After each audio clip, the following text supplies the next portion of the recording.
I grew up in Glen Burnie, Maryland. When I was 12 years old, I accepted Jesus in my heart and I was baptized. I loved going to church and I had a lot of friends. By the time I was 15, there was turmoil in my household and my mom and dad had to give up their home and we had to move to another town. When we moved, I didn't go to church any longer. I didn't have Christian friends and I was quite a rebel. When I was 18, I married and we moved to Southwest Pennsylvania.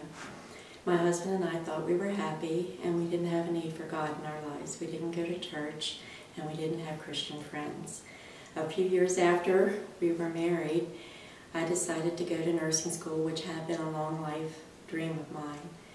So I graduated from nursing school and started to work. 13 years into our marriage, I discovered that my husband was having an affair with my best friend. Two people that I loved and trusted the most betrayed me. We got divorced and I struggled.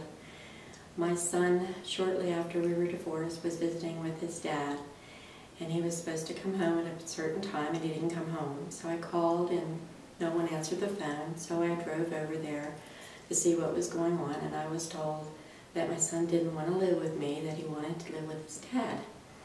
So I had to bear that and it was really hard. It devastated me, where I had no self-esteem, no hope, and I trusted absolutely no one. This went on for several years. I was making a lot of really bad decisions and I didn't trust anyone. But a friend of mine introduced me to Jim Long and we began to date. And he gained my trust. He shared his faith with me, although I really wasn't ready to trust God again. But we were married 23 years ago. A couple years after we got married, I got word from my sister, who had lived in southeast Arkansas for 35 years with her husband serving in the ministry, that they had gotten a call to a small church in Weirton, West Virginia, and that they were moving there. Little did they know how close that church was to us. So my husband and I went and joined their church. We did a lot of Bible study. Soon after that, we took a trip to the Grand Canyon. We were out on the North Rim, and there was a place called Angel's Window. We didn't know what that was, but we went ahead and drove out to see it. And it was a pathway that veered out into the canyon and where you could peek out and really see a fantastic view. When we got there were a lot of people, and Jim didn't want to walk out, so I walked out by myself. And the people that were there, for some reason, just slowly disappeared. And pretty soon I was out on the ledge all by myself.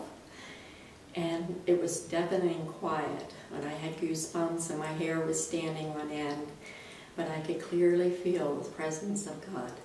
I could hear his voice, and I could hear him telling me how much he loved me. I could feel angels' wings. I could hear the breath of Jesus breathing. And you couldn't hear anything else because it was so quiet. And that's when I opened my hand to God's mercy and grace. And I never looked back. 2 years ago, I decided to get baptized again. And my brother-in-law, who moved to Weirton all those years ago, baptized me here at Bella Vista Christian Church. That's my story.